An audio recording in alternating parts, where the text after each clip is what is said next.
Hello everyone, कैसे हैं आप सब। एक बार पुनः से कोचिंग क्लासेस पर स्वागत है। उम्मीद करता हूं आप सब अच्छे होंगे, मस्त होंगे, बेहतर होंगे, आपकी पढ़ाई बेहतर चल रही होगी। बच्चों, डू एज डायरेक्टेड पुनः हम एक बार यहां पर देखने वाले हैं। आप लोगों को सीखना है। जैसे मैं मान लीजिए जितने भी क्वेश्चन कराऊंगा 5, 10, 15 जितने भी हो जाए, लेकिन उनको आपको सीखना है, तरीका सीखना है, ठीक है। इससे पहला क्वेश्चन देखिए, the taxi driver was stand for a second.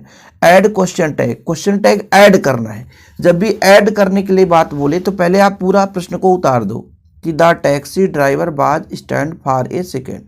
इसके बाद आप देखो इसमें हेल्पिंग वर्ब बाज, तो आपको लिखना है बाज नाट। इसी के आगे बाज नाट, ये हो गया बच्चों बाज नाट, ठीक है। फिर आपको ये देखना है कि सब्जेक्ट क्या है।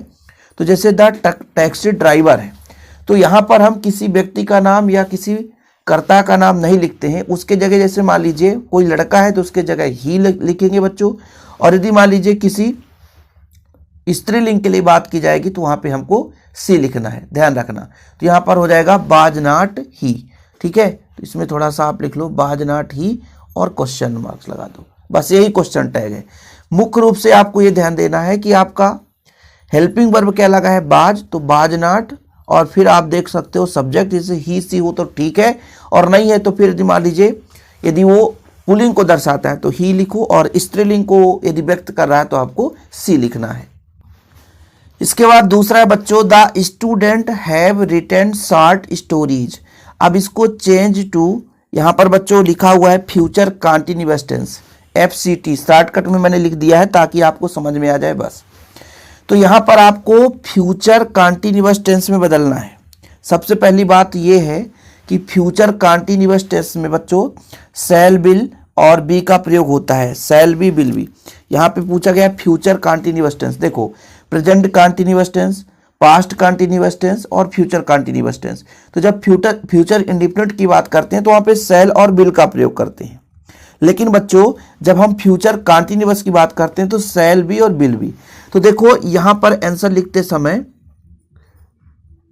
आंसर द स्टूडेंट्स आई और बी के साथ शैल लगाएंगे, बाकी बच्चों यहां पर द स्टूडेंट्स के साथ बिल लगेगा, तो बिल हो जाएगा बिल बी, ठीक है। और वर्ब का first form plus ING, continuous जहां भी दिख जाए तो वर्ब के फर्स्ट फॉर्म के साथ ING। तो यहां पर हो जाएगा राइटिंग, WRITING, ठीक है, राइटिंग हो जाएगा। फिर आपका ऑब्जेक्ट क्या है शॉर्ट स्टोरी, तो यहां पर लिख दो शॉर्ट स्टोरीज, बस सिंपल है। तो फ्यूचर कंटिन्यूअस टेंस, देखो फ्यूचर इंडेफिनिट में शैल विल लगता है, लेकिन फ्यूचर कंटिन्यूअस में shall be will be, I be के साथ आपका शैल लगता है, लेकिन यहां पर स्टूडेंट्स है तो मतलब यहां पर विल का प्रयोग होगा। अगला सेंटेंस है बच्चों, who wrote you this letter. अब यहां पर ये प्रश्नवाचक है, WH वर्ड से स्टार्ट हुआ है और हमको वॉइस बनाना बच्चों, वॉइस चेंज करना है। देखिए वॉइस चेंज करते समय पहले हमको क्या करना पड़ता है, ऑब्जेक्ट लिखना पड़ता है और लास्ट में सब्जेक्ट। तो पहली बात तो ये है कि यहाँ पर हु मतलब कौन, जो कौन का अर्थ निकालेगा, मतलब कौन से, जैसे मान लीजिए राम होता तो वो आपका सब्जेक्ट होता, उसको बाद में लिखते। लेकिन WH वर्ड है, यही आपका सब्जेक्ट का दर्शाता है, यही प्रश्नवाचक को। तो एक चीज हमेशा याद रखना कि जब भी हम सब्जेक्ट को लिखते हैं तो उसके पहले बाय लगाते हैं, वॉइस में लास्ट में लिखते हैं और बाय लगाते हैं। लेकिन यहाँ पर WH वर्ड है एक सब्जेक्ट के रूप में, तो इसमें लगाएगा हु का हुम होता है बच्चों, क्या होता है हुम। अब हमने कहा कि एक सब्जेक्ट के भांति ही है, तो इसके लिए इसके पहले हम बाय लगाएंगे, क्या बाय हुम। ऐसा क्यों, क्योंकि यदि यहाँ पे सब्जेक्ट होता उसको लास्ट में लिखते और बाय के बाद सब्जेक्ट लिखते। तो यहाँ पर हु मतलब सब्जेक्ट को रिप्रेजेंट कर रहा है, हु मतलब कौन, कौन में कोई भी शब्द हो सकता है, राम श्याम, वो सब्जेक्ट ही होगा। इस आधार पर आप इसको समझना, तो बाय हुम हो जाएगा। पहली बात ये चीज क्लियर हो गया। दूसरा ये है बच्चों कि जब भी हम वॉइस में बदलते हैं तो जैसे आपका यहाँ पे ये देखो कि किस सेंटेंस का वाक्य है भाई, मतलब किस टेंस का वाक्य है, यहाँ पर ये समझो who wrote you this letter. तो वर्ब का यदि सेकंड फॉर्म लग गया, हु रोट, यदि वर्ब का मान लीजिए फर्स्ट फॉर्म होता तो मान लीजिए हम समझते प्रेजेंट, तो ये पास्ट है। तो पास्ट के लिए हमेशा, पास्ट इंडिफिनिट के लिए हम जब हम वॉइस चेंज करते हैं तो पास्ट कंटिन्यूअस, तो बाज लगता है बच्चों, तो यहां पर लग जाएगा आपका बाज। ठीक है, फिर हो जाएगा आपका this letter, this letter, LETTER, this letter. अब इसके बाद हो जाएगा वर्ब का थर्ड फॉर्म, रोट का रिटेन, WRITTEN, रिटेन। फिर यहां पर हो जाएगा रिटेन टू यू। बाय नहीं लगा सकते, नहीं कह दो सर यहां पर यू आप बाय लगा दो, नहीं, यहां पर भाई साहब बाय हुम पहले प्रयोग कर लेना, इसलिए इसका हम प्रयोग नहीं करेंगे। इसको भी आपको पैसिव बनाना है, मिस्टर वर्मा टीचर इंग्लिश। ठीक है, मिस्टर वर्मा टीच इंग्लिश, वैसे टीच लिखना पड़े, टीचर नहीं, टीच, TEACHES, टीच इंग्लिश। चलो ठीक है, मतलब जो मिस्टर वर्मा है वो पढ़ाते हैं क्या, इंग्लिश। ये सबको पता है, एस या ES जहां भी लग जाता है बच्चों वो प्रेजेंट इंडिफिनिट है। और प्रेजेंट इंडिफिनिट का जब हम पैसिव बनाते हैं तो प्रेजेंट कंटीन्यूअस का हेल्पिंग वर्ब लगता है। जैसे अब यहाँ पे आपको पता है कि ऑब्जेक्ट, पैसिव वॉइस में पहले ऑब्जेक्ट लिखते हैं, तो पहले ऑब्जेक्ट में क्या हो जाएगा, इंग्लिश, ENGLISH, इंग्लिश हो जाएगा। इसके बाद इंग्लिश आपका सिंगुलर नंबर, तो ईज हो जाएगा। फिर बच्चों यहाँ पर वर्ब का थर्ड फॉर्म, टीच, टाट, टाट, TAUGHT, तो वर्ब का थर्ड फॉर्म हो गया। ठीक है, इसके बाद आपका हो जाएगा बाय, किसके द्वारा, हमने बताया था कि जब सब्जेक्ट लास्ट में लिखते हैं उसके पहले बाय आपका लगेगा ही लगेगा, मिस्टर वर्मा। ठीक है, फुल स्टॉप लगा दो, सिंपल। 5वें नंबर में देखिए बच्चों, Galileo said the earth moves round the sun, मतलब जो गैलीलियो द्वारा कहा गया कि जो पृथ्वी है सूर्य के चारों ओर चक्कर लगाती है। अब इसको इनडायरेक्ट स्पीच में बदलना है। तो बच्चों यदि आपका मान लीजिए प्रश्नवाचक वाक्य है तो सेट के जगह हम फिर आस्क का प्रयोग करते, आस्केड मतलब ASKED का प्रयोग करते। लेकिन यदि आपका मान लीजिए साधारण वाक्य है, वहां पे कोई रिक्वेस्ट नहीं है, वहीं पे कोई आर्डर नहीं है, वहां पे कोई एडवाइज नहीं है, ध्यान दीजिएगा, फिर अपन को कुछ नहीं करना पड़ता, सेम लिखना पड़ता है। जैसे मान लीजिए गैलीलियो है, ठीक है, सेड, तो सेड ही लिख दो। ठीक है, से होता, यदि पास्ट में बदलते तो सेड कर देते। बीच में दैट का प्रयोग करना है। ठीक है, दैट, बाकी same, the earth moves round the sun. हमने ऐसा क्यों किया, क्योंकि ये आपका बच्चों अफर्मेटिव है, साधारण वाक्य है। तो साधारण वाक्य में अपन कुछ नहीं करते, दोनों के बीच दैट लगाकर सीधा जोड़ देते हैं, कोई परेशानी नहीं होती। ये तो कब होता है, जब आपका प्रश्नवाचक होता है, प्रश्नवाचक में थोड़ा सा फिर डिफरेंस होता है। अगला सेंटेंस है बच्चों, इसको आपको निगेटिव में बदलना है। किसमें बदलना है, निगेटिव में। सबसे पहले ये सब्जेक्ट है और ये वर्ब है, ये आपका सब्जेक्ट है, ये वर्ब है, और ये आपका ऑब्जेक्ट हो गया। क्या हो गया, पूरा का पूरा ऑब्जेक्ट हो गया। तो यहां पर ये साधारण वाक्य है, और इतना ध्यान रखना, इसको जब निगेटिव में बदलेंगे, जैसे प्रेजेंट इंडिफिनिट का वाक्य है, थोड़ा समझने की कोशिश करिए। प्रेजेंट इंडिफिनिट में होता है पहले सब्जेक्ट, ठीक है, निगेटिव में बदलना है, और आई के साथ लगता है डू, और डू के बाद नॉट, इसके बाद आपका वर्ब है बच्चों डू। ठीक है, ध्यान रखना। तो ये आपका हेल्पिंग वर्ब लग गया। यहीं पे लोग कंफ्यूज हो जाते हैं ना, जब निगेटिव बनाएंगे बच्चों, तो I do not do my work daily. ठीक है, I do not do my work daily. ठीक, तो इस तरीके से करना है कि भाई I do not do my work daily. ऐसा क्यों हो गया, सब्जेक्ट का सब्जेक्ट लिख दिया, फिर ये आपका हेल्पिंग वर्ब आई के साथ डू लगेगा, फिर नॉट आपका लगेगा ही लगेगा, फिर वर्ब, फिर आपका ऑब्जेक्ट।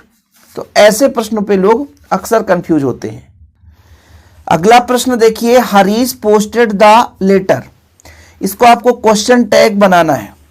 क्वेश्चन टैग बनाते समय आपको बोला गया भैया कि पहले आप पूरा सेंटेंस लिख सकते हो कि हरीश पोस्टेड द लेटर। अब एक चीज यहां पर देखो बच्चों, ये पोस्टेड वर्ब का सेकेंड फॉर्म है, ये पास्ट का हो गया और पास्ट का हेल्पिंग वर्ब लगता है डिड, तो डिड नॉट, क्या डिड नॉट, ठीक है। इसके बाद सब्जेक्ट नाम है तो नहीं लिखेंगे, आपको मैंने इसके पहले एक क्वेश्चन था उसमें बताया था कि यदि पुल्लिंग है उसके लिए ही का प्रयोग करेंगे, यदि स्त्रीलिंग शब्द आएगा तो सी का प्रयोग करेंगे। ये आपका आ गया, यहां तक तो ये पूरा बाकी है, इसमें कोई दिक्कत नहीं है। इसके बाद आप कामा लगा दो, फिर इसका हेल्पिंग वर्ब, जो भी टेंस का मतलब जिस भी सेंटेंस का, ये देखिए यानी प्रेजेंट इंडिफिनिट है, पास्ट इंडिफिनिट है, जिस भी टेंस का ये वाक्य है उसका आप हेल्पिंग वर्ब ढूंढो, तो ये आपका पास्ट इंडिफिनिट है, उसका आपका हेल्पिंग वर्ब डिड, तो डिड नॉट ही हो जाता है। तो ऐसे ऐसे क्वेश्चन मैं करा रहा हूं बच्चों जिसमें आपका डाउट रहता ही रहता है, और इसके पहले भी मैंने वीडियो दिया है, आप लोग प्लेलिस्ट देख लीजिएगा, डिस्क्रिप्शन पे लिंक भी मिल जाएगा, या कि प्लेलिस्ट ही बना हुआ है। आप हमारे टेलीग्राम में भी जुड़ जाइए, डिस्क्रिप्शन पे लिंक मिल जाएगा। अगला प्रश्न है he said man is mortar. अब देखिए इसमें साधारण वाक्य है, इसमें कुछ है ही नहीं है, तो इसमें ये हो जाएगा ही सेड, कुछ नहीं, दैट लगा करके आप इसको जोड़ दो, मैन इज मोर्टल, बस ये आपका इनडायरेक्ट स्पीच हो गया, इनडायरेक्ट स्पीच। अगला क्वेश्चन आप क्वेश्चन टैग बनाओ, चलो बनाओ जरा। The sun rise in the east, तो क्वेश्चन टैग बनाते समय आपको पहले the sun rise in the east, यहां तक तो क्लियर है, आप कॉमा लगाओ। सबसे पहले देखो प्रेजेंट इंडिफिनिट टेंस का वाक्य है और सन एक वचन है, सही है ना, कि सूर्य एक ही वचन है, तो इसके लिए हमको क्या डज का प्रयोग करना पड़ेगा, DOAC डज, और भैया नॉट लगाने के लिए एंटी तो लगाना पड़ेगा, डज नॉट। अब यहां पे ये एक ऐसा है, ना तो ये स्त्रीलिंग ना तो पुल्लिंग को दर्शा रहा है, तो फिर आप बच्चों इस स्थिति में इट का प्रयोग करके ये क्वेश्चन मार्क लगा दो। हर टाइप से क्वेश्चन करा रहा हूं बच्चों, इसके पहले भी जो टाइप कराया, सो दैट, सच दैट, ये सारी चीजें मैं यूज करके आपको बता रहा हूं एक एक करके।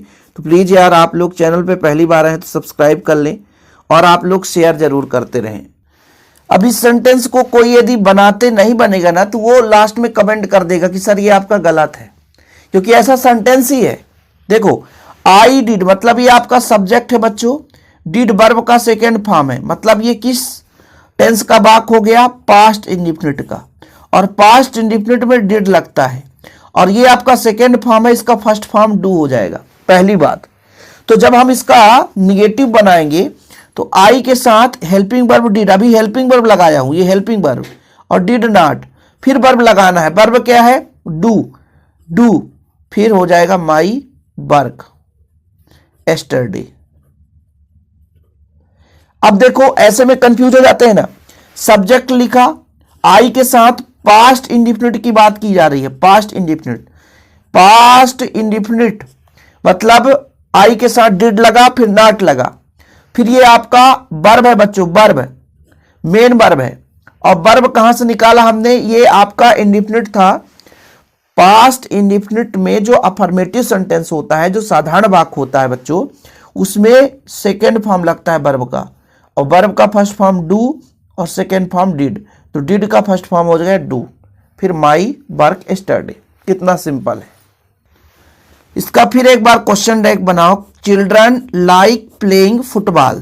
तो पहले आपको चिल्ड्रन मतलब बच्चे, बहुवचन हो गया ना, बहुत सारे हैं, लाइक आप बहुवचन है, इसलिए लाइक की जगह ES नहीं एल जुड़ा है इसमें, SAES, क्योंकि बहुवचन में SAES नहीं जुड़ता सिंगुलर नंबर में, क्योंकि ये प्रेजेंट इंडिफिनिट टेंस का वाक्य है बच्चों, प्रेजेंट इंडिफिनिट टेंस का वाक्य है, ठीक है। Playing football. अब आपको यहां पे समस्या जाएगा कि सर इसमें डू डज लगता है प्रेजेंट इंडिफिनिट में, तो डू लगाएं कि डज लगाएं, तो यहां पर ये आपका बहुवचन है, क्योंकि चाइल्ड यानी बच्चा होता है, चिल्ड्रन मतलब बच्चे होते हैं, तो बहुवचन के कारण डू नॉट, फिर बच्चों यहां पर चिल्ड्रन, दिमाग लगाओ, चिल्ड्रन है, बहुत सारे हैं, अब बहुत सारे बच्चे हैं तो इनको वे कहेंगे, तो THEY दे का प्रयोग, बहुवचन है फिर आप दे का प्रयोग कर दो।